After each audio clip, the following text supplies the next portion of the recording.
Ce podcast vous est offert par Luminus, le partenaire énergie de votre entreprise.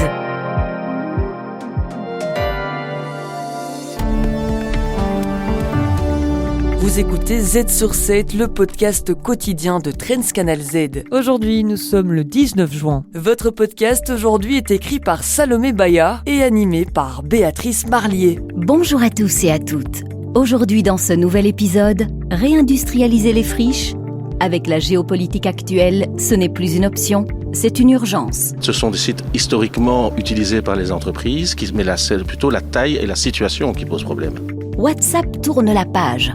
La pub fait son entrée. L'intérêt, c'est d'avoir accès à une très large audience, puisque ce sont quelques milliards d'utilisateurs qui sont là sur WhatsApp. Restez bien avec nous. Z sur 7, c'est tout de suite.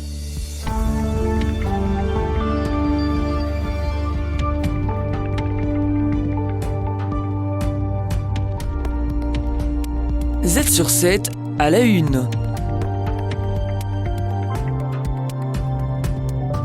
On en parle depuis des années, réindustrialiser les friches. Mais aujourd'hui, l'urgence est palpable. La géopolitique bouscule les priorités et la réindustrialisation devient une nécessité, notamment pour renforcer le secteur de la défense en Wallonie. Actuellement, la région compte près de 3500 hectares de SAR, des sites à réhabiliter.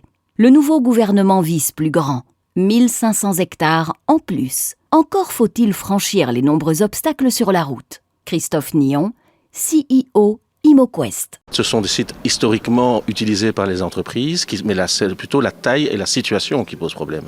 Et là, en fait, la praticabilité, est-ce que dans un SAR qui avait un village, on va remettre une entreprise? Bien sûr que non.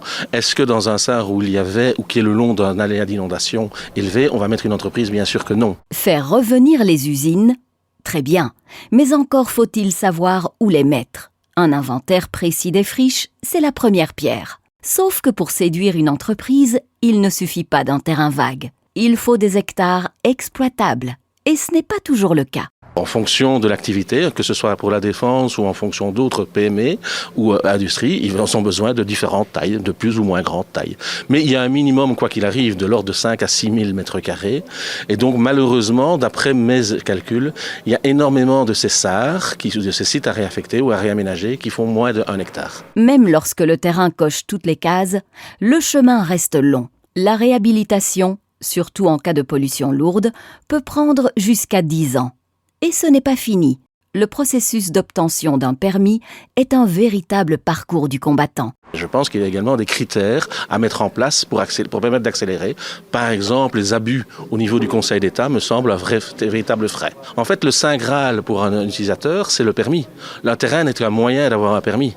Et c'est le permis purgé de tout recours. Donc, tant que vous n'avez pas vos permis purgés de tout recours, donc sans avoir de Conseil d'État ou de recours au ministre, eh bien, vous ne savez pas construire. La défense belge a investi à Charleroi. Objectif ? Installer, entre autres, de nouvelles casernes. Mais les travaux prennent du retard. L'assainissement du terrain traîne et le chantier ne débutera pas avant 2027. Pendant ce temps, la Wallonie dispose d'un atout, la quantité. Des terrains, il y en a, mais sans inventaire clair, sans procédure de permis plus rapide, ces terrains resteront vagues pour longtemps.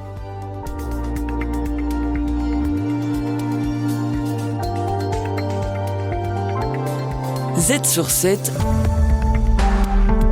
à la une. WhatsApp, longtemps zone sans pub, change de stratégie. Les annonces publicitaires vont débarquer dans l'onglet Actu, là où les utilisateurs consultent les chaînes qu'ils suivent. Meta promet un ciblage fin, localisation, langue, comportement dans l'appli. Un vrai levier pour les entreprises en quête de visibilité. Paul Belleflamme, professeur d'économie numérique à Louvain School of Management. L'intérêt, c'est d'avoir accès à une très large audience, puisque ce sont quelques milliards d'utilisateurs qui sont là sur WhatsApp. La moitié, d'après ce que j'ai pu comprendre, qui utilisent la fonction Actu ou Updates en anglais, et c'est via cette fonction que le contact pourrait se faire.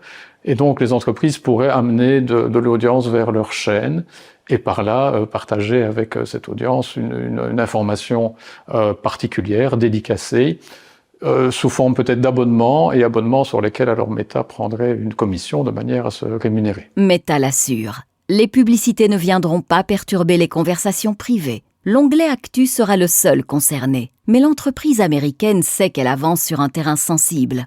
En 2021, des millions d'utilisateurs avaient quitté WhatsApp pour Signal suite à un changement controversé des conditions d'utilisation. Un précédent qui plane toujours. Si de nouveau les utilisateurs se disent « attention, on va voir des publicités, WhatsApp ne m'intéresse pas trop », et si ils migrent ou pas, ça peut soit éroder les revenus que WhatsApp pourrait obtenir en s'ouvrant à la publicité, ou au contraire, si les utilisateurs partent et reviennent ou ne partent pas, donner aux autorités de la concurrence des arguments selon lesquels WhatsApp est en position dominante.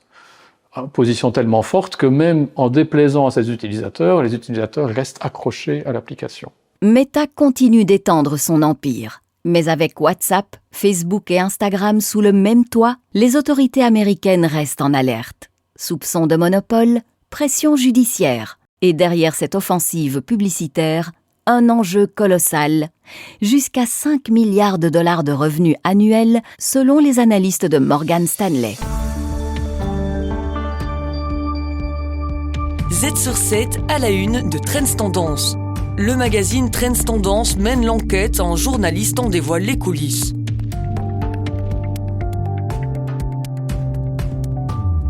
Le fisc modernise ses outils. Mais à quel prix ?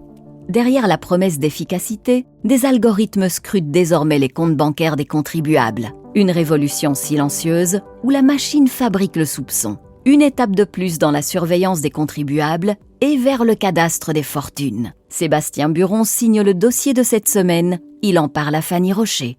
Premièrement, de quoi parle-t-on exactement ? Alors, on parle en fait d'un projet imaginé par le nouveau gouvernement Arizona qui vise à permettre, à autoriser certains fonctionnaires du fisc à avoir accès au fameux point de contact central, le PCC, qui est un registre des comptes bancaires qui, comme vous le savez, est logé à la Banque nationale de Belgique et qui regroupe tous les comptes de tous les Belges et qui regroupera même maintenant, bientôt, prochainement, les comptes titres et même les comptes crypto.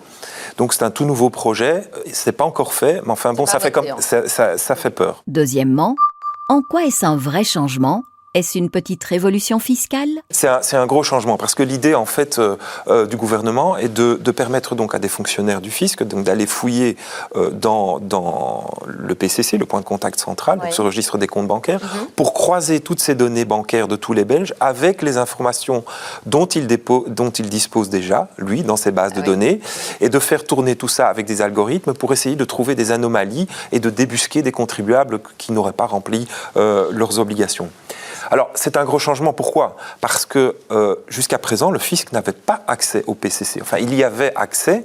Mais il n'y allait pas spontanément. Et il ne pouvait pas y aller spontanément. Il y a certaines conditions, il devait remplir certaines conditions, et notamment, il devait avoir de sérieux indices de fraude sur quelqu'un, sur une personne, sur un contribuable, pour pouvoir aller vérifier ou confirmer ces indices de fraude. Ça, c'est le premier gros changement.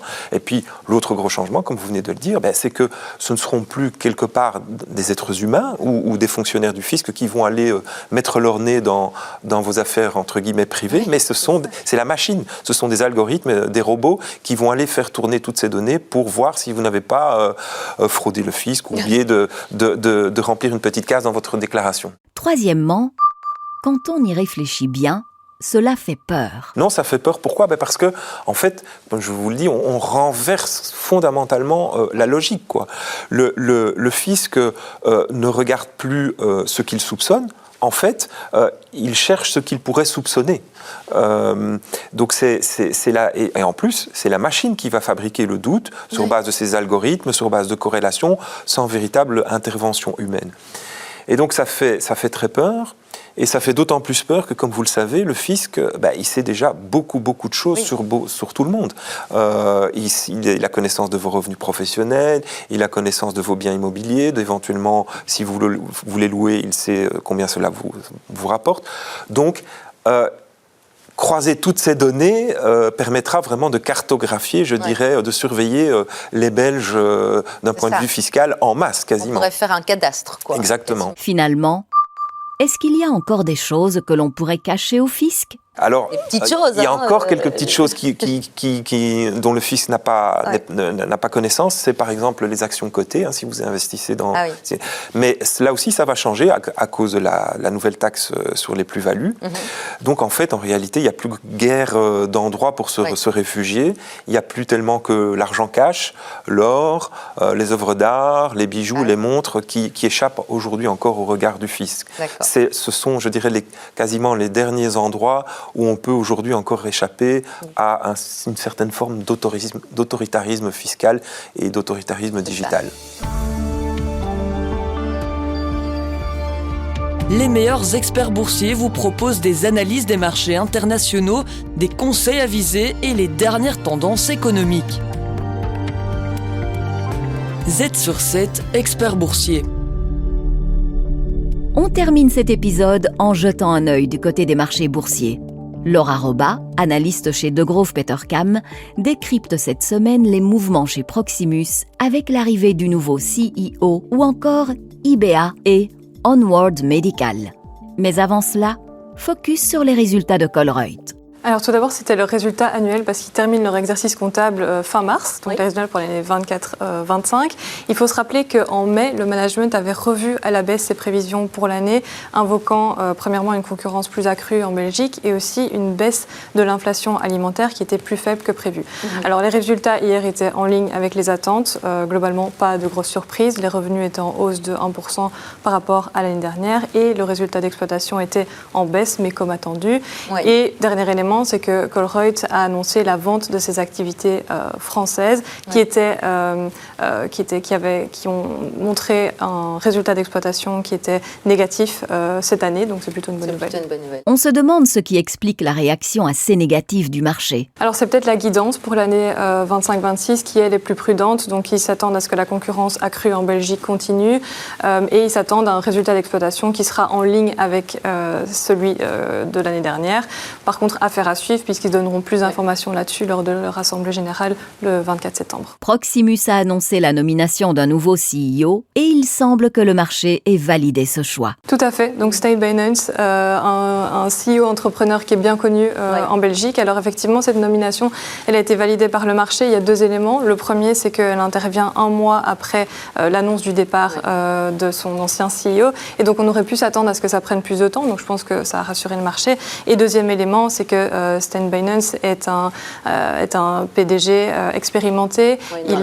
Exactement, il est actuellement CEO de CGK et donc il connaît les technologies dans lesquelles Proximus est active et donc ça rassure. Et en plus, étant belge, il a aussi l'expérience de la négociation avec les syndicats, ce qui est également un plus. Nous restons en Belgique avec IBA qui a annoncé ce matin la vente d'un nouveau système, non pas pour la protonthérapie, mais pour la stérilisation. C'est vrai que IBA, elle est principalement connue pour ses systèmes de protonthérapie, elle est leader sur ce marché et elle a une autre division qui est un peu moins reconnue par le marché, qui est la division IBA Technologies. Et donc là-dedans, on retrouve des accélérateurs de particules, donc des cyclotrons qui sont utilisés pour produire des isotopes et pour la stérilisation, donc d'autres applications industrielles, dont effectivement la stérilisation.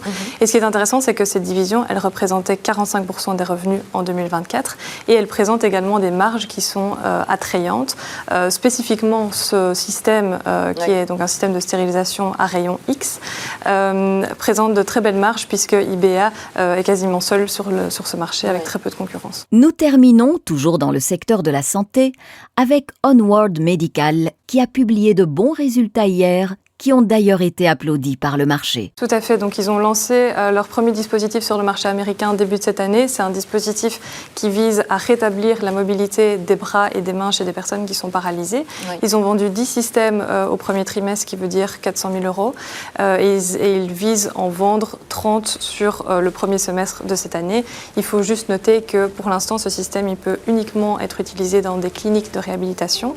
Et on s'attend à ce que les autorités américaines autorisent l'utilisation à la maison d'ici la fin de cette année. Et donc ça, combiné à l'approbation européenne, qui est aussi attendue fin de cette année, devrait booster les ventes. Ce sera tout pour aujourd'hui. Vous pouvez regarder les Z-News de ce soir. Et Béatrice, à quoi peut-on s'attendre dans le podcast de demain ? Eh oui, voilà, c'est déjà la fin. Mais on se retrouve demain pour faire le point sur d'autres actualités économiques. Merci d'avoir suivi.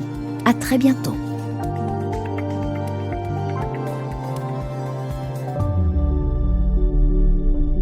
Mieux gérer l'énergie au sein de votre entreprise?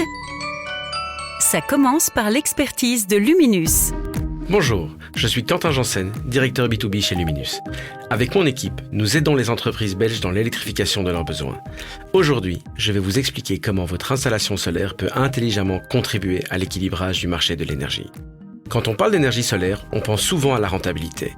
Mais saviez-vous que vos panneaux solaires peuvent également aider à stabiliser le réseau électrique? Et que vous êtes rémunéré pour cela? Cela se passe via le marché du déséquilibrage, un mécanisme qui garantit que la production et la consommation d'électricité restent toujours équilibrées. Ce qui devient de plus en plus complexe aujourd'hui avec la montée du solaire et de l'éolien. Les entreprises équipées de panneaux solaires peuvent jouer un rôle important. Grâce à un système intelligent, nous adaptons la production de vos panneaux de façon flexible, et ce, sans impacter votre propre consommation. Ainsi, vous contribuerez à l'équilibre du réseau et cela rapporte, car votre fournisseur pourra vendre cette flexibilité sur le marché du déséquilibrage. Vous êtes ainsi rémunéré pour injecter quand le réseau en a besoin et vous évitez la surproduction aux heures de pointe. C'est bon pour votre portefeuille et c'est bon pour le réseau. Vous souhaitez en savoir davantage? Visitez notre site web luminus.be/smartkits. Luminus? Ensemble, faisons la différence.